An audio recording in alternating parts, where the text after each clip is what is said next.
إن الحمد لله نحمده ونستعينه ونستغفره ونعوذ بالله من شرور أنفسنا ومن سيئات أعمالنا من يهده الله فلا مضل له ومن يضلل فلا هادي له وأشهد أن لا إله إلا الله وحده لا شريك له وأشهد أن محمدا عبده ورسوله أما بعد فإن خير الحديث كتاب الله وخير الهدي هدي محمد صلى الله عليه وسلم وشر الأمور محدثاتها وكل محدثة بدعة وكل بدعة ضلالة وكل ضلالة في النار رب اشرح لي صدري ويسر لي أمري واحلل عقدة من لساني يفقهوا قولي رب اعوذ بك من همزات الشياطين واعوذ بك رب ان يحضرون اعوذ بالله السميع العليم من الشيطان الرجيم تلك من انباء الغيب نوحيها اليك ما كنت تعلمها انت ولا قومك من قبل هذا فاصبر ان العاقبة للمتقين۔ گزشتہ جمعہ انبیاء کرام اور نبی اکرم صلی اللہ علیہ وسلم کے معجزات کے بارے میں تھا، اور کئی انبیاء کرام کے معجزات کا تذکرہ بھی کیا گیا تھا۔ حضرت ابراہیم خلیل علیہ السلام، حضرت موسیٰ علیہ السلام، حضرت عیسیٰ علیہ السلام اور حضرت داؤد و سلیمان علیہم السلام، جو کہ دونوں باپ بیٹا بھی ہیں اور دونوں نبی بھی ہیں، انہیں اللہ رب العزت نے یہ معجزہ عطا فرمایا کہ ان کے لیے لوہے کو موم کی طرح نرم کیا گیا، اور صرف اسی پر بس نہیں بلکہ حضرت سلیمان علیہ السلام کو اللہ رب العزت نے اتنی قدرت دی کہ ان کی حکومت جنوں پر بھی تھی۔ جن آج کتنا پریشان کر رہے ہیں بنی آدم کو،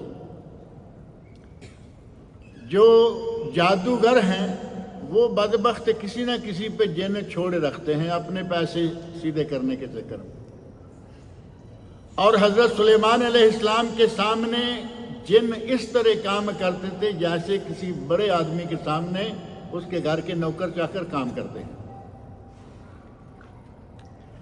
اور پھر اللہ رب العزت نے حضرت سلیمان علیہ السلام کو یہ معجزہ بھی عطا فرمایا تھا کہ وہ پرندوں کی زبان سمجھتے تھے۔ پرندوں کی زبان قرآن کریم میں ہدہد کا واقعہ معروف ہے، وہ واقعہ جس میں یہ ہدہد چھوٹا سا چڑیا کے قریب کا پرندہ ہے، وہ یمن گیا اور جا کے دیکھا کہ وہاں ملکہ سبا عورت ہے اور وہ مردوں پر حکومت کر رہی ہے۔ حضرت سلیمان علیہ السلام نے اپنے لشکروں میں نظر دوڑائی، دیکھا ہدہد غائب ہے، تو فرمایا کہ آج اپنے غائب ہونے کا مجھے سبب بتائے گا ورنہ لَأَذْبَحَنَّهُ، نہیں تو میں آج اسے ذبح کر دوں گا۔ اتنے میں ہدہد آ گیا اور آ کے کہتا ہے کہ حضرت میرے پاس وہ خبر ہے جو آپ کے پاس نہیں ہے۔ جِئْتُکَ مِنْ سَبَإٍ بِنَبَإٍ یقین، میں وادی سبا سے ایک ایسی خبر لایا ہوں جو یقینی ہے، اور ساتھ کہتا ہے کہ وہ آپ کے علم میں نہیں ہے۔ اب یہاں یہ بات ذہن میں رکھیں کہ نبی کون ہیں؟ سلیمان علیہ السلام، اور نبا کہاں ہے؟ نبا کا معنی خبر، نبی سلیمان علیہ السلام ہے اور نبا ہدہد کے پاس۔ کہا کہ مجھے تو تعجب ہو رہا ہے کہ سبا جو سبا ہے، قوم سبا، ان پر ملکہ سبا ایک عورت ہے، وہ قبضہ کیے ہوئے ہیں۔ جانور کی غیرت گوارا نہیں کر رہی کہ عورت مردوں پر حکومت کرے، اور آج مردوں کی حکومت غیرت کو قبول کر رہی ہے کہ عورت ان پر حکومت کرے، اور آپ کے سامنے یہ واقعات موجود ہیں۔ ہدہد کی زبان دیگر پرندوں کی زبان حضرت سلیمان علیہ السلام سمجھتے ہیں، اور ساتھ ہی جو زمین پر رینگنے والے کیڑے مکوڑے ہیں ان کی زبان بھی سمجھتے ہیں۔ قرآن کریم کی 114 سورتوں میں سے ایک سورت کا نام ہے سورۃ النمل، معروف ہے نا؟ نمل کا معنی چیونٹی، جو ہمارے پاؤں کے نیچے پتہ نہیں کتنی چیونٹیاں ہیں وہ مسلی جاتی ہیں۔ حضرت سلیمان علیہ السلام چیونٹی کی بولی بھی جانتے ہیں۔ قرآن کریم میں اللہ رب العزت نے یہ واقعہ نقل کیا سورۃ النمل کی آیت نمبر 18 میں، حَتَّى اِذَا أَتَوْا عَلَى وَادِ النَّمْلِ قَالَتْ نَمْلَةٌ يَا أَيُّهَا النَّمْلُ ادْخُلُوا مَسَاكِنَكُمْ۔ حضرت سلیمان علیہ السلام اپنے لشکر کے ساتھ ایک مقام پر پہنچے جہاں چیونٹیاں باہر نکلی پھر رہی ہیں، تو ان کی سردار کہتی ہے کہ اے میری ساتھی چیونٹیوں، اپنی بلوں میں مساکنکم، مسکن کا معنی گھر ہوتا ہے، اور اب ان کے وہی بلڈنگیں ہیں، ان کے وہی پیلس ہیں جہاں وہ رہتی ہیں۔ ادخلوا مساکنکم، اور ساتھ ہی کہتی ہے لا یحتمنکم سلیمان وجنودہ وہم لا یشعرون، ایسا نہ ہو کہ سلیمان علیہ السلام کے لشکر، سلیمان علیہ السلام اور ان کا لشکر تمہیں توڑ پھوڑ کر رکھ دے اور انہیں پتہ بھی نہیں ہوگا۔ اب گزرتے ہوئے چیونٹی پاؤں کے نیچے آ جائے تو کسی کو کیا معلوم ہے کہ نیچے کیا کیا مر رہا ہے۔ قرآن کریم میں اللہ رب العزت نے چیونٹی کے لیے یہ نہیں لفظ استعمال کیا کہ وہ یدحسنکم، وہ تمہیں مسل دے گا، یہ نہیں کہا کہ وہ تمہیں مار دے گا، لفظ استعمال ہوا یحتمنکم کہ وہ تمہیں توڑ دے گا۔ مدتوں تک یہی بات کہی جاتی رہی کہ توڑ دے گا، ٹھیک ہے توڑ دے گا، چیونٹی ہے اس کا کیا توڑنا ہے۔ ابھی سائنسدانوں نے بھی آ کے، ماہر حیوانیات نے بھی آ کے یہ فیصلہ کیا ہے کہ چیونٹی کا جسم جو ہے اس میں بہت سارا شیشہ استعمال ہوتا ہے۔ اب جتنی چیونٹی ہے اتنا ہی تو شیشہ بھی ہوگا نا، اب یہ تو نہیں ہے نا کہ بلڈنگ کا شیشہ چیونٹی کو لگ جائے۔ شیشے کو توڑا جائے تو وہ ہے یحتمنکم، وہ تمہیں توڑ پھوڑ کر مار دے گا نہیں، مسل دے گا نہیں، کچل دے گا نہیں، یحتمنکم۔ اور ابھی آ کے لوگوں نے قرآن کریم کے اس اعجاز کو پہچانا، کافروں نے بھی مان لیا کہ چیونٹی کے جسم میں واقعی تقریباً 80% شیشہ استعمال ہوتا ہے۔ اب ہمارے پاؤں کے نیچے، ہاتھ پہ، جسم پہ کہیں آئے ہم ایسے کرتے ہیں اور مار دیتے ہیں، ہمیں تو شیشہ نظر نہیں آتا، لیکن دیکھنے والوں نے دیکھ لیا اور مان لیا۔ سلیمان علیہ السلام کو اللہ رب العزت نے یہ معجزہ بھی دیا تھا کہ وہ چیونٹی کی بات بھی سنتے سمجھتے۔ جب اس نے کہا لا یحتمنکم سلیمان وجنود وہم لا یشعرون فتبسم ضاحکا من قولہا، سلیمان علیہ السلام چیونٹی کی یہ بات سن کر ہنسنے لگے۔ اب ہنسنے کیوں لگے؟ بات سنی تو ہنسنے لگے نا۔ پہلی بات یہ کہ وہ بات بھی سن رہے ہیں اور سمجھ بھی رہے ہیں، اور ہنس اس لیے رہے ہیں کہ دیکھو چیونٹی بھی اپنے ساتھیوں کو، اپنے لوگوں کو کیا ڈائریکشن دے رہی ہے کہ فوراً بھاگو، بلوں میں داخل ہو جاؤ، نہیں تو سلیمان تمہیں توڑ پھوڑ کر رکھ دیں گے۔ پہلے انبیاء کے معجزات، اور 2-3 باتیں میں نے نبی اکرم صلی اللہ علیہ وسلم کے معجزات کے سلسلے میں بھی ذکر کی تھیں، لیکن نبی اکرم صلی اللہ علیہ وسلم کو کوئی 1 2 4 6 معجزے، 100 200 معجزے نہیں دیے گئے، 1400 معجزہ گنا گیا، اور کتنے ہیں اللہ بہتر جانتا ہے کہ اس میں کتنے کم ہیں، کون کون سا شمار نہیں ہو سکا۔ ایک ہی آدمی نے 1400 معجزوں کا تذکرہ کیا۔ ان معجزات میں سے ایک بہت بڑا معجزہ یہ ہے کہ وہ باتیں جو نبی صلی اللہ علیہ وسلم خود نہیں جانتے تھے اور آپ کی قوم نہیں جانتی تھی، اللہ رب العزت نے وہ ساری باتیں بتا دی۔ قرآن کریم میں نے ابھی آپ کے سامنے آیت پڑھی ہے، سورہ ہود کی آیت نمبر 49، تلک من انباء الغیب، یہ غیب کی باتیں ہیں، غیب کی خبریں ہیں، نوحیہا الیک، اے میرے نبی ہم وحی کے ذریعے یہ تمہیں بتا رہے ہیں۔ پہلے کہا تلک من انباء الغیب، یہ غیب کی باتیں ہیں۔ اب اگر اللہ رب العزت خود کہے کہ تم نہیں جانتے تھے، نہ تیری قوم جانتی تھی، ہم نے بتائیں، تو نبی صلی اللہ علیہ وسلم کو غیب دان کہیں گے؟ اللہ نے بتائی ہیں، نبی صلی اللہ علیہ وسلم غیب دان نہیں، قرآن ہے۔ سورہ ہود آیت نمبر 49، نوحیہا الیک ما کنت تعلمہا انت ولا قومک، نہ آپ جانتے تھے نہ آپ کی قوم جانتی تھی۔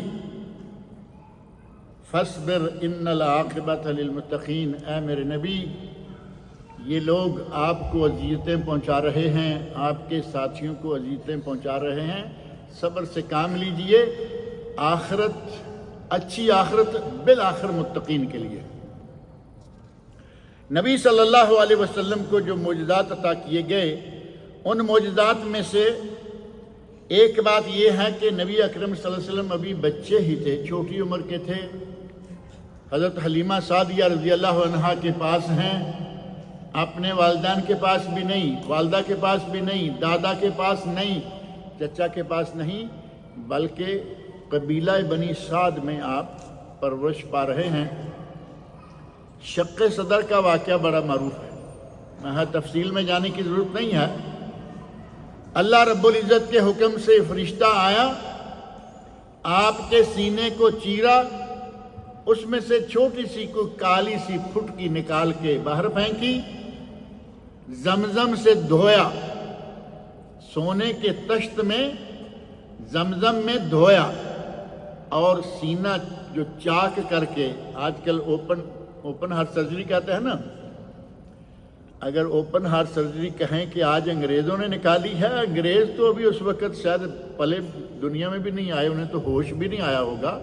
اوپن ہارٹ سرجری دیکھنی ہے تو یہ دیکھیں، 1450 سال پہلے ہمارے اسلام نے، ہمارے دین نے، ہمارے قرآن نے اور نبی اکرم صلی اللہ علیہ وسلم کی ذات گرامی پر یہ اوپن ہارٹ سرجری ہو چکی ہے۔ سینہ چاک کیا، شق صدر، اور دل کو پاک کیا، دھویا زمزم کے ساتھ، اور دوبارہ وہیں لگا کے سلائی کر دی۔ اور یہ سلائی ایسی نہیں، اللہ چاہتا تو کچھ ایسے انداز کی سلائی کر دیتا کہ وہ محسوس بھی نہ ہوتی۔ بعض صحابہ نے کہا کہ ہم نے وہ سلائی کے آثار اپنی آنکھوں سے دیکھے۔ اللہ رب العزت نے بچپن میں ہی نبی اکرم صلی اللہ علیہ وسلم سے شیطان کا سایہ دور کر دیا۔ وہ جو کالی سی پھٹکی نکالی، کہا گیا کہ یہ شیطان کا کچھ تھوڑا سا حصہ تھا، اسے بھی ہم نے نکال کے پھینک دیا۔ یہی وجہ ہے کہ نبی اکرم صلی اللہ علیہ وسلم نے اپنی ولادت سے لے کر لڑکپن میں، لڑکپن سے جوانی میں، اور جوانی کے بھی 40ویں سال تک، جب تک نبوت نہیں ملی تب تک بھی آپ سے کوئی غلط حرکت ثابت نہیں۔ آپ جس وقت صفا پہ چڑھ کے لوگوں کو آوازیں دینے لگے، لوگو آؤ یا صباحا، وہاں آپ نے، قرآن کریم نے بتایا ہے،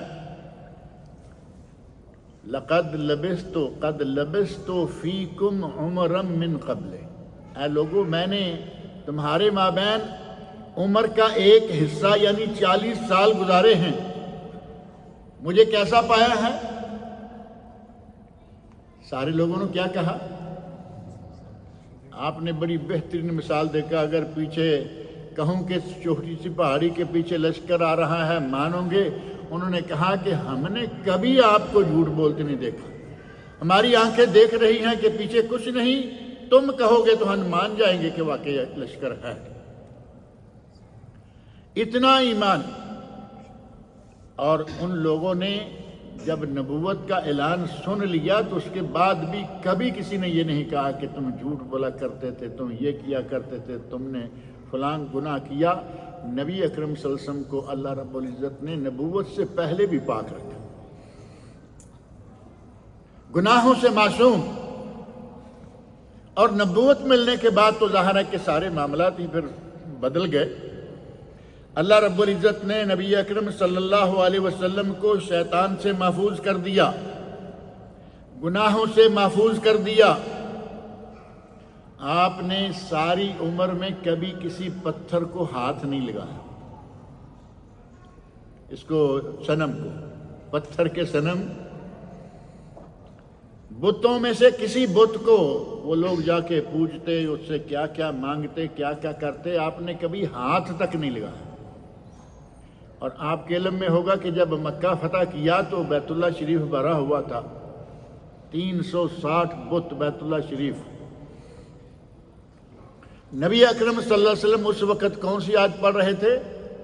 جاء الحق وزہق الباطل، حق آ گیا، باطل جاتا رہا، اور آپ کے ہاتھ میں جو نیزہ تھا وہ نیزہ مارتے بت کو، اور جس بت کو نیزہ مارتے لگاتے وہ منہ کے بل گرا ہوا ہوتا۔ اس وقت بھی آپ نے مارنے کے لیے بھی ہاتھ نہیں لگایا تو میں اس کو پکڑ کے پھینکتا ہوں، نہیں۔ اللہ نے اس انداز سے نبی اکرم صلی اللہ علیہ وسلم کو محفوظ رکھا۔ اور جس وقت نبی اکرم صلی اللہ علیہ وسلم کو نبوت عطا کی گئی تو اس کے ساتھ ہی اللہ نے آسمانوں کا ایسا انتظام کر دیا کہ پہلے جنات اوپر چڑھ جایا کرتے تھے، آسمانوں کے قریب جا کے کوئی نہ کوئی باتیں ادھر ادھر سے سن کے لایا کرتے تھے۔ اللہ رب العزت نے نبی اکرم صلی اللہ علیہ وسلم کی بعثت کے ساتھ ہی آسمانوں کا انتظام اتنا تیز کر دیا کہ نبی بننے کے بعد کوئی جن آسمان کے قریب نہیں جا سکا دوبارہ۔ نبی صلی اللہ علیہ وسلم کو نبوت مل گئی اور جنوں کے لیے آسمان کا قرب بھی ختم ہو گیا۔ قرآن کریم میں سورہ جن میں آیت نمبر 8 میں جن کہتے ہیں وَأَنَّا لَمَسْنَا السَّمَاءَ، ہم دیکھ رہے ہیں آسمان کو، فَوَجَدْنَاهَا مُلِئَتْ حَرَسًا شَدِيدًا وَشُهُبًا، کہ اللہ نے تو بڑی سخت پہرہ داری لگا رکھی ہے۔ اور شہبہ شہاب ثاقب، شہاب حارق، یہ جو ہم کہتے ہیں نا وہ ستارہ ٹوٹا ہے اور وہاں جا کے پڑا ہے، اگر کبھی کوئی شیطان آسمان کی طرف بڑھنے کی کوشش کرتا ہے اللہ رب العزت شہاب ثاقب کے ذریعے اس کا پیچھا کرتا ہے، شہاب ثاقب اس کے پیچھے لگتا ہے۔ گویا کہ نبی صلی اللہ علیہ وسلم کی بعثت کے بعد کسی جن کو بھی یہ طاقت نہیں رہی کہ وہ آسمان کے قریب جائے، تاکہ آپ کی نبوت کے بارے میں کسی قسم کی کوئی غلط فہمی لوگوں میں پیدا نہ کر سکے۔ یہ اتنے زبردست انتظامات اللہ رب العزت نے نبی اکرم صلی اللہ علیہ وسلم کے لیے کروائے۔ اور پھر آپ نے جو اللہ رب العزت نے فرمایا کہ ہم نے آپ کو غیب کی خبریں دیں، آپ نہیں جانتے تھے، آپ کی قوم نہیں جانتی تھی، ان غیب کی خبروں میں سے کون کون سی خبریں ہیں؟ موٹی موٹی قرآن کریم دیکھیں۔ آدم علیہ السلام کے بارے میں کوئی خبر تھی یہاں پھیلی ہوئی لوگوں میں؟ آدم علیہ السلام کے بارے میں خبر دی قرآن میں اللہ رب العزت نے نبی اکرم صلی اللہ علیہ وسلم کو۔ آدم علیہ السلام کا واقعہ، آدم و ابلیس کا واقعہ سورہ بقرہ کے شروع میں ہی آ جاتا ہے اور قرآن کریم میں جا بجا موجود ہے، کئی جگہوں پہ آیا۔ اللہ رب العزت نے اصحاب کہف، جو پوری سورہ کہف ہے نا، سورۃ الکہف، اصحاب کہف کا واقعہ اہل مکہ کو نبی اکرم صلی اللہ علیہ وسلم کے ذریعے سنایا کہ وہ کون تھے اصحاب کہف۔ بلکہ مشرکین نے یہود و نصارہ کے حوالے سے کہا کہ اگر تم نبی ہو تو 3 سوالوں کے جواب دو. روح کیا ہے؟ ذوالقرنین کون ہے؟ اور تیسرا اصحاب کہف کون ہے؟ وہ واقعہ وہاں تفصیلی ہے کہ نبی اکرم سے فرمایا کل بتاتا ہوں وہی بندو. اصحاب کہف کا واقعہ جسے کوئی نہیں جانتا تھا، نبی اکرم صلی اللہ علیہ وسلم کے ذریعے اللہ رب العزت نے لوگوں تک پہنچایا. اور اسی طرح نبی صلی اللہ علیہ وسلم کی ولادت سے پہلے جو ہاتھی والوں کا واقعہ پیش آیا، قرآن کریم نے ذکر کیا، قیامت تک کے لیے وہ قرآن کریم میں موجود ہے. اس طرح کی خبریں اور پھر قیامت تک آنے والے واقعات کی خبریں، قرب قیامت کی خبریں، قیامت قریب آ جائے گی تو اس وقت کیا کیا ہوگا. ابھی تو قیامت بہت دور ہے، پتہ نہیں کب آ رہی ہے. یا کسی کو پتہ ہے؟ پچھلے دنوں ایک آدمی کے بارے میں کہہ رہے تھے کہ وہ کہتا ہے کہ میری کبھی کوئی پیشگوئی غلط نہیں ہوئی. 7 کہا یا 8 کہا، 7-8 سال کے بعد قیامت آ جائے گی. کچھ لوگوں کا دماغ خراب ہو جاتا ہے، مت ماری جاتی ہے. جس بات کو حضرت جبرائیل امین علیہ السلام نہیں جانتے، تم کون ہو یہ تاریخیں مقرر کرنے والے؟ حضرت جبرائیل امین والی حدیث معروف ہے نا، نبی صلی اللہ علیہ وسلم کے سامنے آ کے بیٹھے، جو سوال کیے، آخر کہتے ہیں کہ اخبرنی عن الساعہ، مجھے بتائیے کہ قیامت کب آئے گی. یہ خبیث کہتا ہے کہ 5 یا 7 سال کے بعد آئے گی. حضرت جبرائیل امین کہہ رہے ہیں. نبی اکرم صلی اللہ علیہ وسلم سے پوچھا قیامت کب آئے گی؟ نبی اکرم صلی اللہ علیہ وسلم فرمایا مل مسئول بعالم من السائل. اے جبرائیل، اے سائل، جتنا تم جانتے ہو اتنا ہی میں جانتا ہوں. نہ تمہیں معلوم ہے کب آئے گی، نہ مجھے معلوم ہے کب آئے گی. جبرائیل علیہ السلام کو معلوم نہیں، نبی صلی اللہ علیہ وسلم کو معلوم نہیں، اور اس خبیث کو معلوم ہے. لوگ دعویٰ کرنے پہ آتے ہیں، کبھی دعویٰ کر دیں گے فلاں کی حکومت فلاں سال میں گر جائے گی، مان لیا گر گئی، کیونکہ یہ تو تمہارے سامنے پیش آنے والے امور ہیں نا، اندازہ کبھی کبھی صحیح ہو جاتا ہے. اب وہ بات جس کی جبرائیل کو خبر نہ ہو، رسول اللہ صلی اللہ علیہ وسلم جو امام الانبیاء والرسل ہیں، آپ کو خبر نہ ہو اور تمہیں خبر لگ جائے، تمہارے دماغ کا علاج کرانے والا ہے. نبی اکرم صلی اللہ علیہ وسلم نے قیامت تک آنے والے واقعات بیان فرمائے. مکہ مکرمہ میں ہوتے ہوئے مسلمانوں کی حالت کیا تھی یہ کسی سے پوشیدہ نہیں ہے. مظلوم، اذیتوں میں پل رہے ہیں، اذیتوں میں چل رہے ہیں. مشرکین مکہ نبی اکرم صلی اللہ علیہ وسلم کو بھی اذیتیں دے رہے ہیں اور صحابہ کرام کو بھی اذیتیں دے رہے ہیں. اس وقت نبی اکرم صلی اللہ علیہ وسلم نے ایک بشارت دی، مسلمانوں کے سامنے یہ ذکر کیا، اور وہ بات قرآن کریم میں بھی نازل ہوئی. سَيُحْزَمُ الْجَمْعُ وَيُوَلُّونَ الدُّبُرَ. ایک وقت آئے گا یہ سارے کے سارے مشرکین اور سارے کفار پیٹ پھیر کر بھاگ جائیں گے، اللہ اسلام کو غالب کرے گا. مکہ میں رہتے ہوئے تھوڑے سے لوگ ہیں، لوگ مار رہے ہیں، گالیاں بک رہے ہیں، طرح طرح کے اذیتیں دے رہے ہیں. اس دوران آپ کا یہ کہنا کہ ان قریب سَيُحْزَمُ الْجَمْعُ، یہ جتنی بھی جماعتیں کافروں کی ہیں یہ ساری کی ساری ناکام ہو جائیں گی. وَيُوَلُّونَ الدُّبُرَ، اور یہ پیٹ پھیر کر بھاگ جائیں گی. یہ سورۃ القمر کی آیت نمبر 45 ہے. سورۃ القمر آیت نمبر 45. آدمی سوچ بھی نہیں سکتا کہ تمہیں آرام سے وہ نماز نہیں پڑھنے دیتے، تمہیں آرام سے وہ گلی کوچے سے گزرنے نہیں دیتے، اور تم کہہ رہے ہو. اللہ رب العزت نے نبی اکرم صلی اللہ علیہ وسلم کے ذریعے وہ غیب کی خبریں جو ہیں وہ لوگوں تک پہنچائیں. غزوہ بدر ہوا، سَيُحْزَمُ الْجَمْعُ ہوا یا نہیں ہوا؟ اللہ رب العزت نے مٹھی بھر مسلمانوں کے ذریعے کفار کو شکست دلائی۔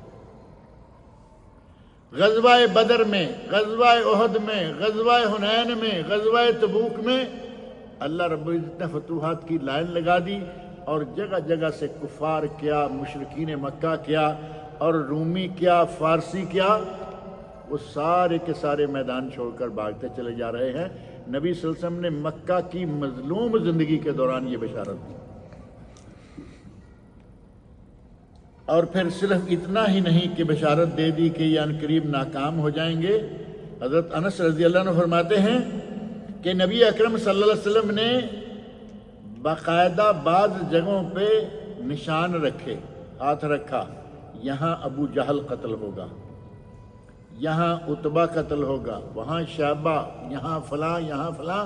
صحابہ کرام کہتے ہیں کہ جب جنگ ختم ہو گئی ہم نے دیکھا کہ جس جس جگہ نبی اکرم صلی اللہ علیہ وسلم نے اشارہ کیا تھا وہیں وہ سردار قتل ہوئے پڑے تھے۔ غزوہ شروع ہونے سے پہلے کہا کہ یہاں یہ سردار گرے ہوئے ہوں گے، اور واقعتاً وہی ہوا۔ اور غزوہ خیبر، یہودیوں کو خیبر میں نبی اکرم صلی اللہ علیہ وسلم نے، آپ کے صحابہ نے شکست دی، اور اس شکست کا ذکر جو ہے وہ پہلے سے موجود ہے۔ صحیح بخاری اور صحیح مسلم میں موجود ہے کہ آپ خیبر کی طرف روانہ ہوئے اور ارشاد فرمایا خربت خیبر، خربت، خراب، تو یہ تو بہرحال معروف لفظ ہے نا، سمجھو کہ خیبر ختم ہو گیا، خراب ہو گیا، یعنی خیبر برباد ہو گیا، یہودیوں کا ستیہ ناش ہو گیا، اور واقعتاً آپ وہاں پہنچے اور خیبر پر آپ نے قبضہ کر لیا۔ ابھی وہاں جنگ نہیں ہوئی، ابھی آپ صرف روانہ ہوئے ہیں، روانگی سے پہلے فرما دیا خربت خیبر، خیبر جو ہے وہ ختم ہو گیا۔ اور نبی اکرم صلی اللہ علیہ وسلم نے صحیح بخاری شریف میں موجود ہے کہ غزوہ موتا، غزوہ موتا کے لیے صحابہ کرام رضوان اللہ علیہ مجمعین کو بھیجا، تو اس وقت آپ نے ان کے آنے کی، وہاں جانے کی، اور وہاں جو صحابہ کرام شہید ہوں گے ان کی خبر تک دے دی۔ اس غزوہ میں فلاں فلاں صحابی جو ہیں وہ شہادت پا جائیں گے۔ اور جس رات ایرانیوں کو، اہل فارس کو یا کسریٰ کو موت آئی، کیسر روم معروف ہے نا، اس وقت دو بڑی طاقتیں تھیں، کیسر روم اور کسریٰ ایران، کسریٰ فارس۔ یہ فارس اس وقت سے لے کر مسلمانوں کے لیے مصیبت بنا چلا آ رہا ہے، اور آج بھی ہے یا نہیں؟ ایران میں مسلمانوں کے ساتھ، اہل سنت کے ساتھ کہہ لیجئے، ذرا باریک ہو جاتے ہیں، ایران میں اہل سنت کے ساتھ اتنا ناروا سلوک ہوتا ہے کہ کفار کے ملکوں میں اتنا نہیں ہوتا۔ کیسے مسلمان ہیں یہ؟ شیخ الاسلام ابن تیمیہ رحمۃ اللہ علیہ نے سچی فرمایا ہے کہ شیعہ کے بارے میں یہ نہ کہو 100% یہ مسلمان ہیں، یعنی سارے کے سارے مسلمان ہیں، نہیں، ان میں مسلمان بھی ہیں، اتنا ہی کافی ہے۔ اور انہیں 100% مطلقاً کافر بھی نہ کہو کہ یہ سارے ہی کافر ہیں، کیونکہ ان میں مسلمان بھی ہیں۔ اب اگر صرف اتنا سا ذہن میں رکھ لیں کہ اس عظیم انسان نے یہ الفاظ کیسے کہے ہیں کہ ان کو سب کو کافر نہ کہو اور سب کو مسلمان نہ کہو، تو آپ کے سامنے مختصر 2 لفظوں میں جو کہے قرآن ناقص ہے، 40 سپارے تھا، مسلمانوں کے پاس 30 سپارے ہیں، یہ ناقص ہے۔ 10 سپارے ہمارے امام حسن عسکری کے پاس ہیں جو لے کے کسی غار میں چھپے ہوئے ہیں اور پتہ نہیں کب نکلیں گے۔ علامہ ابن قیم رحمۃ اللہ علیہ آج سے 5، 6، 7، 100 سال پہلے کہا کہ غار کا یہ جو حمل ہے اس کی ڈیلیوری کب ہوگی؟ ان شیعوں کے امام کو پیٹ میں لے کے بیٹھی ہے، وہ کہتے ہیں کہ اس غار کی ڈیلیوری کب ہوگی اور ان کا امام کب پیدا ہوگا، کب ان کے لیے قرآن پورا لائے گا؟ جو کہے کہ قرآن ناقص ہے، جو کہے کہ حضرت جبرائیل علیہ السلام نے غلط کیا، آنا تھا علی کے پاس، چلے گئے نبی کے پاس رضی اللہ عنہ صلی اللہ علیہ وسلم، جو یہ مانے اور جو یہ مانے کہ علی معبود نہیں، علی عبد نہیں بلکہ علی الہ ہے، وہ معبود بھی عابد معبود کا کھاتا بھی نہیں کرتا، علی الہ العلی، اور ان کا نظریہ معروف ہے نا کہ دنیا میں جہاں بھی کچھ بھی ہو رہا ہے وہ کہتے ہیں کہ حضرت علی کی وجہ سے ہو رہا ہے، اور جو چاہیں وہ کر سکتے ہیں۔ میں کئی مرتبہ اسی جگہ کہہ چکا ہوں کہ اپنا بیٹا کربلا میں شہید ہو گیا، کچھ نہ کیا، بیٹا نہیں پورا خاندان، چند لوگ اور ایک مرد جو بچہ تھا حضرت زین العابدین، اس کے علاوہ کوئی بچا ہی نہیں۔ اپنے خاندان کو جو آدمی نہیں بچا سکتا وہ دوسروں کا کیا کرے گا؟ اس لیے انہوں نے کہا کہ ان میں سے کچھ جو ہیں وہ مسلمان بھی ہیں، اور وہ مسلمان ہیں یمن کے اندر ایک فرقہ ہے جس کا نام ہے زیدیہ، ان کا اور اہل سنت کا کوئی اختلاف نہیں سوائے ایک، نمازیں ہماری طرح، حج ہماری طرح، روزے ہماری طرح، اذانیں ہماری طرح، کلمہ ہماری طرح، صرف یہ کہتے ہیں کہ خلافت کا حق سب سے پہلے حضرت علی کا تھا۔ ایک مسئلہ میں صرف اہل سنت سے وہ الگ ہے، اور یہ ایک اجتہادی مسئلہ ہے، اس میں کسی کو کافر نہیں قرار دیا جا سکتا۔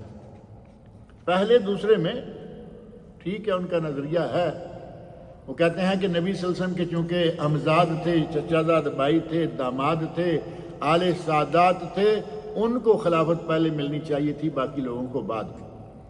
صرف ایک اس اختلاف کی وجہ سے انہیں شیعہ کہا جاتا ہے، لیکن وہ مسلمان ہیں، اہل سنت ہیں، اور تشیع کا معمولی سا حصہ ان میں پایا جاتا ہے۔ نبی اکرم صلی اللہ علیہ وسلم نے کیسر و کسریٰ دونوں کی تباہیوں کی خبریں دے دی۔ ایک بدو صحابی عرابی اسے کہا کہ تجھے کیسر کے کنگن، کسریٰ کے کنگن، تمہارے پاس دولتیں، کیسر و کسریٰ کے خزانے، نبی اکرم صلی اللہ علیہ وسلم نے کب بتا دیا، اور واقعتاً وہ خزانے جو ہیں وہ ملے، پہنچے، کنگن جس کو وعدہ کیا تھا اس کو پہنچا۔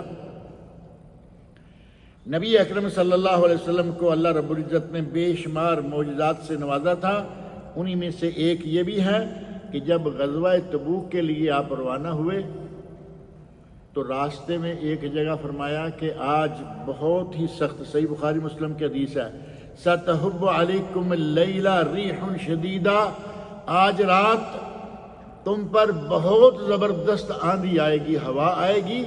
فرمایا کہ کوئی آدمی اٹھ کے کھڑا نہ ہو، بیٹھے رہو، لیٹے رہو۔ بیٹھا لیٹا آدمی، دیکھیں آپ نبی اکرم صلی اللہ علیہ وسلم کی عقل و دانش، یہ تو اللہ کے فضل سے معلوم ہوا کہ آندھی آئے گی، کیونکہ اس وقت آج کل والے آلات تو نہیں تھے نا، لیکن آپ کی دانش دیکھیں کہ آپ نے فرمایا کوئی آدمی رات کو اٹھ کے کھڑا نہ ہو، بیٹھے رہو، لیٹے رہو، کیونکہ آندھی کا زور کھڑے آدمی کو اڑا کے لے جائے گا۔ اور واقعتاً ایسا ہوا، آندھی آئی اور بڑی زوردار آندھی آئی، اور نبی اکرم صلی اللہ علیہ وسلم نے قیامت کی جو خبریں دی ہیں، قیامت سے آنے سے پہلے جنت کی خبریں دیں، جہنم کی خبریں دیں، جنت اور جہنم کے تذکرے سے کتب حدیث بھری ہوئی ہیں، جنت میں یہ دیکھا، جہنم میں یہ دیکھا، اور نبی اکرم صلی اللہ علیہ وسلم نے قیامت کے آنے سے پہلے کیا کیا واقعات رونما ہونے والے ہیں ان کا بھی تذکرہ کیا۔ علامات قیامت کہتے ہیں نا، قیامت کی نشانیاں، قیامت کے قرب کی نشانیاں، لا تقوم الساعہ، قیامت نہیں آئے گی حتیٰ یہاں تک کہ، اب آپ نے مختلف احادیث میں بہت ساری باتوں کی گنتی کی، ان میں سے یہ یقبض العلم، علم جو ہے وہ قبض کر لیا جائے گا۔ اور ایک حدیث میں آپ ارشاد فرماتے ہیں کہ علم جو ہے وہ اس طرح نہیں کھینچا جائے گا کہ لوگوں کے دلوں سے ہی نکال لیا جائے. دل و دماغ میں علم ہوتا ہے نا، اس طرح نہیں ہوگا، بلکہ علماء کرام کی وفات کے ساتھ علم جو ہے اٹھا لیا جائے گا. علماء کرام فوت ہوتے جائیں گے، علم ختم ہوتا جائے گا. اور آج کل آپ دیکھ رہے ہیں ہر روز دوسرے دن انڈیا میں، پاکستان میں، بنگلہ، جن کی خبریں ہمارے قریب ہیں، وہ ملک جنہیں ہم اتنی اچھی طرح جانتے نہیں، انڈونیشیا، ملائیشیا اور یورپ، امریکہ، جہاں بڑے بڑے علماء موجود ہیں، روزانہ 1 2 4 خبریں رہتی ہیں کہ فوت ہو رہے ہیں. عالم فوت ہو رہے ہیں، علم ساتھ ساتھ ہی اٹھتا جا رہا ہے. اور اتفاق ایسا ہے، اور یہ قدرت کا نظام ہے، کہ جب کوئی عالم فوت ہوتا ہے تو اس کی جگہ لینے والا تو کوئی نہ کوئی یقیناً آ جاتا ہے، لیکن وہ بات نہیں ہوتی. مفتیوں کی جگہ مفتی آ جاتے ہیں، شیخ الحدیث کی جگہ شیخ الحدیث آ جاتے ہیں، لیکن جو مقام اللہ نے پہلے مفتی، پہلے شیخ الحدیث کو دیا ہوتا ہے، دوسرا وہاں تک نہیں پہنچ پاتا. علم کم ہونا شروع ہو گیا نا. علماء کے قتل ہمارے ملکوں میں، پاکستان، انڈیا، باقاعدہ جان بوجھ کر بغیر کسی گناہ کے قتل کیے جا رہے ہیں. ابھی پرسوں ترسوں کی خبر ہے، کراچی میں جامعہ ابو بکر، حضرت ابو بکر صدیق رضی اللہ عنہ کے نام پر اسلامک یونیورسٹی ہے، بہت بڑی. اس یونیورسٹی کے بانی کا بیٹا اس یونیورسٹی کا اس وقت وائس چانسلر ہے. پرسوں صبح فجر کے بعد وہ جیسے واک کے لیے لوگ نکلتے ہیں، نکلے اور کسی گارڈن میں 5-7 گولیاں فائر کر کے ان کو شہید کر دیا گیا. یہ ابھی کی بات ہے. اللہ رب العزت اس علم کو دلوں سے نہیں نکالے گا، علم والوں کو اٹھا لے گا. یہ نبی اکرم صلی اللہ علیہ وسلم کہ قیامت کے قرب کی نشانی ہے. وَتَكْسُرُ الزَّلَازِلُ، زلزلے بکثرت آ جائیں گے. ہم بچپن میں سنا کرتے تھے، اور ہم کوئی 500 سال کے تو ہیں نہیں نا. بچپن میں ہم سنا کرتے تھے کہ لو جی آج مغرب کی طرف سے لال رنگ کا آندھی آئی ہے، کہیں قتل ہوا ہے. پتہ نہیں کسی اور نے بھی یہ بات سنی ہے نہیں. ہمارے علاقوں میں تھا کہ لال آندھی چڑھی ہے، کہیں قتل ہوا ہے. یعنی لال رنگ کو خون کے ساتھ ملا کے ایک بنا ہوا تھا. اب تو میرا خیال ہے کہ اگر آج کل جتنے قتل ہوتے ہیں، ایک قتل پر لال آندھی آنے کو لیا جائے تو آج تو پھر ہر وقت لال ہی آندھی رہنی چاہیے، کیونکہ قتل کا کوئی شمار ہی نہیں رہا کہ کتنے قتل روزانہ ہوتے ہیں. اور زلزلے آج سے 70-80 سال پہلے، آپ تاریخ تو پڑھتے ہی ہیں نا، 70-80 سال والے تو لوگ میرا خیال ہے بہت ہے ہی نہیں میرا خیال. انشاءاللہ ابھی سارے جوان ہیں. 70-80 سال پہلے تاریخ شاہد ہے کہ زلزلے کبھی کبھار کسی ملک میں آیا. اور اب یہ پچھلے چند دنوں میں مسلمانوں کے 4-5 ملکوں میں زلزلے آ چکے ہیں. اور اتنے بڑے بڑے زلزلے، اتنے زبردست زلزلے کہ تباہی مچا کے جاتے ہیں. زمین پھٹ جاتی ہے، پھر پہاڑ پھٹ جاتے ہیں، بلڈنگیں تو ذرا گرنا معمولی بات ہے. اور اللہ رب العزت کی قدرتیں، اللہ رب العزت کی حکمتیں دیکھیں. ابھی جو پچھلے دنوں زلزلہ آیا ہے، اس زلزلہ میں بلڈنگ گری، اور اس بلڈنگ میں ایک خاتون ہے جس کی ابھی 2 گھنٹے 2.5 گھنٹے پہلے ڈیلیوری ہوئی ہے. زلزلہ آیا، اب خاتون کہاں ہے پتہ نہیں، اور وہ 2.5 گھنٹے کی بچی زندہ موجود ہے. جسے اللہ رکھے اسے کون چکھے. 2.5 گھنٹے کی بچی کو اللہ نے بچا لیا، اور اس کی حکمتیں ہیں کہ یہ تو بیچاری نہ پتھر ہٹا سکتی ہے، یہ نہ کچھ کر سکتی ہے، نہ چیخ سکتی ہے. اللہ رب العزت نے اسے محفوظ رکھا. اور ایسے ہر زلزلے میں بہت سے عجیب و غریب واقعات آتے ہیں کہ اللہ جسے رکھے اسے کوئی مار نہیں سکتا، نہ زلزلہ نہ کوئی بھی. تکثر الزلازل، زلزلے بہت زیادہ ہو جائیں گے. وہ ہماری آنکھوں کے سامنے ایسا ہو رہا ہے. وَيَتَقَارَبُ الزَّمَانُ، چوتھی بات آپ نے، تیسری بات یہ بتائی کہ وقت جو ہے وہ قریب آ جائے گا، یتقارب الزمان، وقت قریب آ جائے گا۔ ابھی ہم کہیں نا کہ فلاں واقعہ، تو ہمارے حیدرآبادی بھائیوں کے حساب سے پرسوں، ابھی پرسوں کی بات، وہ 5-7 سال پہلے کی بات ہوتی ہے۔ اب اس علاقے لفظ کو چھوڑ بھی دے نا تو ویسے بھی واقعتاً ایسا ہے کہ کئی واقعات کئی سال پہلے ایسے لگتے ہیں کل کی بات۔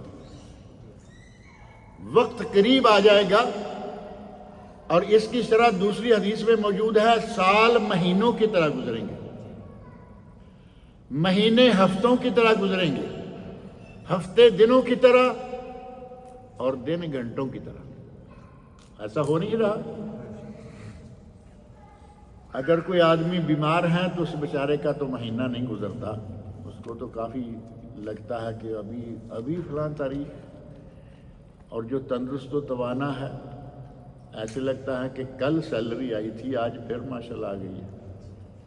تندرست و توانا ہے، کام کر رہا ہے، سیلری ایسے بھاگی چلی آ رہی ہے، اور ادھر سے یہ بھی پتہ چلتا ہے کہ جیب بھی خالی ہوتی جا رہی اسی طرح۔ یتقارب الزمان، زمانہ بہت قریب ہو جائے گا، وقت بہت تیزی کے ساتھ گزرنا شروع ہو جائے گا۔ اللہ رب العزت نے پہلے لوگوں سے بڑا کام لیا، ایک ایک آدمی نے سینکڑوں کتابیں، اور کتابیں بھی ایسے نہیں موٹی موٹی، سینکڑوں کتابیں ایک ایک آدمی نے لکھی۔ صحیح بات یہ ہے کہ اگر ہم ان کی کتابوں کو پڑھنا چاہیں نا تو پوری طرح پڑھ نہ پائیں، وہ اتنی لکھ کے گئے۔ اللہ نے ان کے اوقات میں برکت رکھی ہوئی تھی، سال وہ بھی تھے، مہینے وہ بھی تھے، دن وہ بھی تھے، لیکن ان کے اوقات میں اللہ نے برکت رکھی تھی، وہ کام بھی کر کے گئے۔ کوئی 40-50 سال کا ہو کے گزر گیا، کوئی 60 سال کا ہو کے دنیا سے چلا گیا، لیکن امت اسلامیہ کے لیے قیامت تک کے لیے بہت بڑی وراثت چھوڑ کر گئے۔ اور علماء کی وراثت جو ہے وہ پیسہ، نبی صلی اللہ علیہ وسلم کی وراثت فرمایا، نحن معاشر الانبیاء لا نورث لا نورث، ہم انبیاء وراثت نہیں چھوڑتے۔ اور وراثت کیا ہوتی ہے؟ درہم و دینار نہیں ہوتے، وراثت ہوتی ہے علم۔ اور وہ علم جو ہے اللہ رب العزت پھر ان علماء کو دیتا گیا، ان کے پاس تھا۔ العلماء ورثۃ الانبیاء، علماء جو ہیں وہ انبیاء کے وارث ہوتے ہیں۔ یہ وراثت جو ہے وہ آتی جا رہی ہے، اور اب وہ دنیا سے اٹھائی چلی جا رہی ہے۔ وَتَظْهَرُ الْفِتَنُ، فتنے عام ہو جائیں گے۔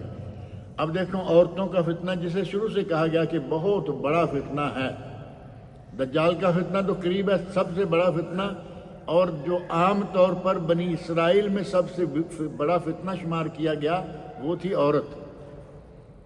اور میرا خیال ہے کہ بنی اسرائیلی تو اب ختم ہوئے پڑے ہیں، اسرائیل میں تھوڑے سے لوگ ہیں ان کے، باقی جو عورت کا فتنہ ہے وہ مسلمانوں میں بھی آج بڑے زور شور سے آ چکا ہے۔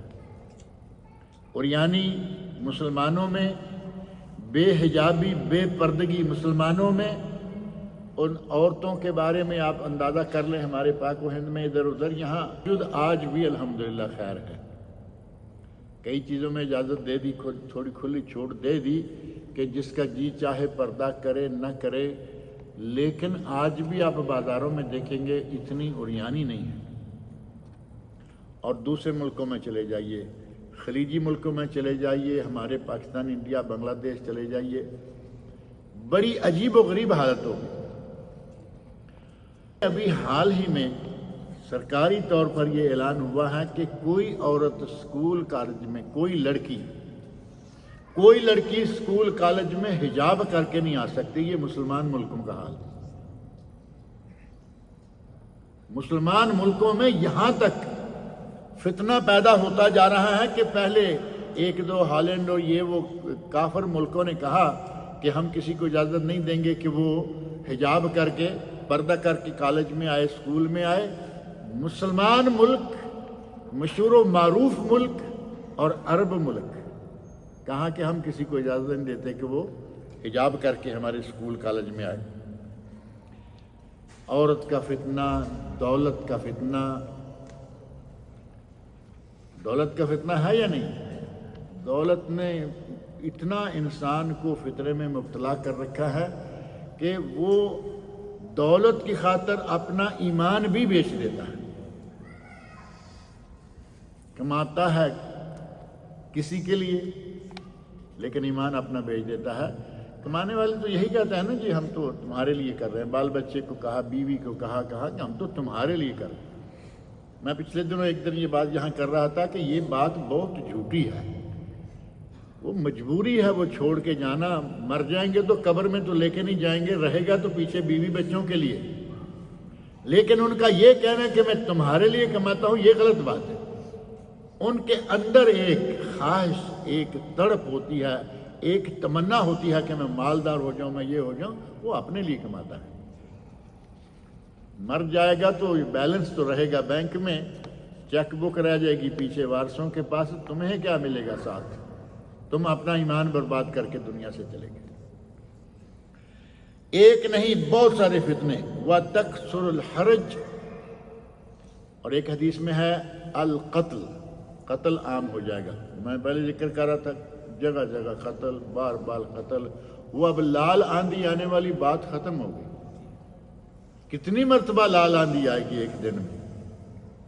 قتل شہر شہر میں، گلی کوچے میں، اور جا بجا بلا سبب بدون ای وجہ. آپ نے ارشاد فرمایا کہ قاتل کو معلوم نہیں ہوگا کہ میں نے اس کو قتل کیوں کیا، اور مقتول کو معلوم نہیں ہوگا کہ میں نے اس کو. یہ جو کرائے کے قاتل ہوتے ہیں انہیں کیا معلوم ہے کہ کیوں قتل کر؟ وہ تو پیسے لیے گولی مار دی بس. اور مقتول کو نہیں پتا کہ مجھے کیوں مار دیا گیا، کیونکہ اس بیچارے کا کوئی قصور نہیں، سڑک پہ جا رہا تھا، گولی مار دی گئی. آپ نے ارشاد فرمایا کہ قتل غارت عام ہو جائے گی. وَيَكْثُرُ الْمَالِ، اور مال بہت عام ہو جائے گا. مال تو میرا خیال ہے عام ہو چکا ہے نا. غریب لوگ اب تھوڑے ہیں. ابھی دیکھیں اللہ رب العزت کا احسان ہے مسلمانوں پر بھی. مکہ ہر وقت بھرا رہتا ہے، مدینہ ہر وقت بھرا رہتا ہے، اور یہ لوکل حاجی عمرے والے نہیں، باہر کی دنیا سے آنے والے. عمرے کا پتہ نہیں 2 لاکھ 3 لاکھ کتنا ہے پیکج، تازہ معلوم ہے کسی کو؟ انڈیا سے 1 لاکھ، پاکستان سے وہ 1.5 پونے 2 ہے، 2.25 لاکھ. ہمارا اور آپ کا پیسہ بھی بڑا فرق ہے نا. 2.25 لاکھ. اور لوگ ایسے آتے ہیں جیسے خبر سے دمام جانا ہے. انڈیا پاکستان سے لوگ اس طرح آ رہے ہیں ماشاءاللہ. اللہ تعالیٰ ان کو مزید دولت عطا فرمائے. اللہ کا گھر دیکھنے کے لیے کوئی حرج نہیں، بار بار آئیں، لیکن ساتھ ہی اپنے پڑوسیوں کا، جن لوگوں کی بیچاروں کی بچیاں بیٹھی ہوئی ہیں گھروں میں، جن لوگوں کے سر پہ چھت نہیں، جن لوگوں کو یہ نہیں معلوم کہ مجھے رات کا کھانا ملے گا یا نہیں ملے گا، ان لوگوں کا بھی خیال رکھیں. عمرے کریں، کوئی حرج نہیں ہے. اور حضرت عثمان غنی کے زمانے میں نبی اکرم صلی اللہ علیہ وسلم کی یہ جو بشارت ہے کہ مال بہت عام ہو جائے گا، ایک تو یہ قیامت کی علامت ہے، دوسرا یہ پہلے پیش آ چکا. حضرت عمر فاروق رضی اللہ عنہ کے زمانے میں، حضرت ابوبکر رضی اللہ عنہ کے زمانے میں اتنا مال نہیں تھا جتنا حضرت عثمان رضی اللہ عنہ کے زمانے میں مال ہو گیا. مال بے تحاشا ہو. اور آج بھی الحمدللہ بہت ہے. نبی صلی اللہ علیہ وسلم کی یہ ساری کی ساری بشارتیں جو ہیں یہ پوری ہوتی جا رہی ہیں، حتیٰ کہ نبی صلی اللہ علیہ وسلم نے اپنی وفات کی خبر بھی دے دی. یہ بھی تو معجزہ ہے نا. اپنی وفات کی خبر دے دی اور ارشاد فرمایا عبد خیرہ اللہ بین ان یعطیہ زہرۃ الدنیا و بین ما عندہ. اللہ نے اپنے بندے کو اختیار دے دیا ہے کہ وہ چاہے تو دنیا کی دولت سمیٹ لے اور چاہے تو جو اللہ کے پاس ہے وہ لے لے. اور آپ ارشاد فرماتے ہیں فاختار ما عندہ، اس بندے نے وہ اختیار کر لیا جو اللہ کے پاس ہے، دنیا کی دولتوں سے منہ موڑ لیا. حضرت ابوبکر صدیق رضی اللہ عنہ رونا شروع ہو گئے. لوگ کہتے ہیں دیکھو یہ کیا ہے، آپ کتنی خبر دے رہے ہیں کہ ایک بندے کو اللہ نے یہ اختیار دیا وہ اختیار دیا. اب حضرت ابوبکر صدیق جہاں پہنچ گئے ہیں ساتھی وہاں نہیں پہنچے. آپ سمجھ گئے کہ یہ آپ نے خبر دے دی ہے کہ میری چھٹی، میں جا رہا ہوں. اور تھوڑے ہی دنوں میں جب آپ وفات پا گئے تو صحابہ نے کہنا شروع کر دیا واقعی ابو بکر اعلم منا، ابو بکر ہم سب سے زیادہ علم والا شخص. اس نے کیسے پہچان لیا کہ نبی صلی اللہ علیہ وسلم اس دنیا سے اب رخصت ہونے والے ہیں. نبی صلی اللہ علیہ وسلم کے معجزات کی بات کریں تو یہ بات بہت طویل اور لمبی ہے. آپ نے قیامت کی نشانیاں بتائیں، آپ نے ایسی باتیں ذکر کی، یا آپ کی وجہ سے آپ کے سامنے ایسے واقعات پیش آئے کہ آپ نے ثابت کر دیا کہ آپ اللہ کے واقعی نبی ہیں. اور یہ اللہ رب العزت کی طرف سے ایک خاص کرم تھا. ایک صحابی ہیں حضرت عبداللہ بن عتیق. ایک عتیق ہوتا ہے قاف 2 نقطے والے کے ساتھ، یہ جو ہمارے یہاں کی پرمان نام ہے نا، یہ نہیں، وہ کاف کتاب والا. عبداللہ بن عتیق رضی اللہ عنہ عتیق. ان کا پاؤں ٹوٹ گیا. ہم معجزات دیکھیں، پاؤں ٹوٹ گیا. ایک تو ہے موچ آنا اور ایک ہے پاؤں کا ٹوٹ جانا. نبی اکرم، صحیح بخاری میں حدیث موجود ہے، نبی اکرم صلی اللہ علیہ وسلم نے اس ٹوٹے ہوئے پاؤں پہ اپنا دست مبارک پھیرا اور پاؤں بالکل ٹھیک ہو گئے.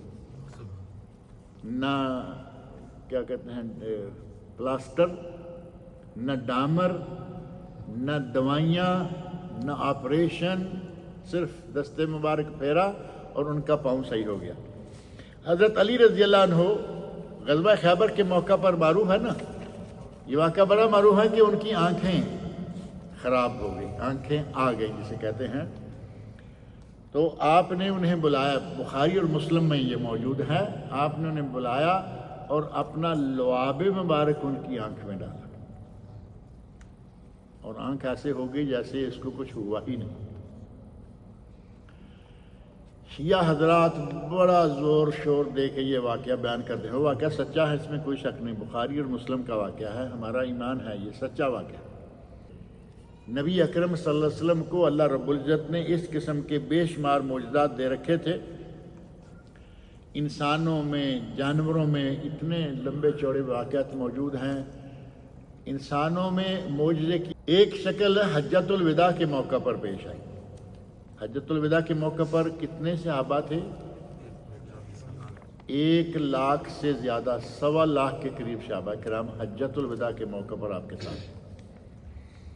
آپ اندازہ کریں کہ 1,00,000 آدمی کہیں بھی ہو اور اس کے ایک کونے میں کھڑے ہو کر آدمی بولنا شروع کرے تو کیا اس کی آواز سارے لوگوں تک جا سکتی ہے؟ نہیں جائے گی. اللہ رب العزت نے ان صحابہ کے کانوں کو ایسی طاقت عطا فرمائی اور نبی اکرم صلی اللہ علیہ وسلم کی آواز میں، آپ کے کلمات میں اللہ رب العزت نے وہ طاقت دے دی کہ اس وقت 1.25 صحابہ میں سے ہر شخص برابر سن رہا کہ آپ کیا فرما رہے ہیں. انسانوں میں اس قسم کے معجزات. اور اونٹ، سنن ابو داؤد میں واقعہ ہے، نبی صلی اللہ علیہ وسلم ایک باغ کے پاس، باغ میں گئے، ایک اونٹ بلبلاتا ہوا آ گیا. آپ نے اس اونٹ کے ساتھ کھڑے ہو کے اس کے ذرا ہاتھ پھیرا، جیسے پیار سے جانور کو سہلاتے ہیں، سہلایا. اونٹ نے وہ بلبلانا بند کر دیا. پوچھا یہ کس کا ہے؟ مالک کو بلایا گیا تو آپ نے ارشاد فرمایا اس اونٹ نے تمہاری شکایت کی ہے. انکا تجیعہ وتدعبہ، تم اسے بھوکا زیادہ رکھتے ہو، کھانا کم دیتے ہو اور کام زیادہ لیتے ہو.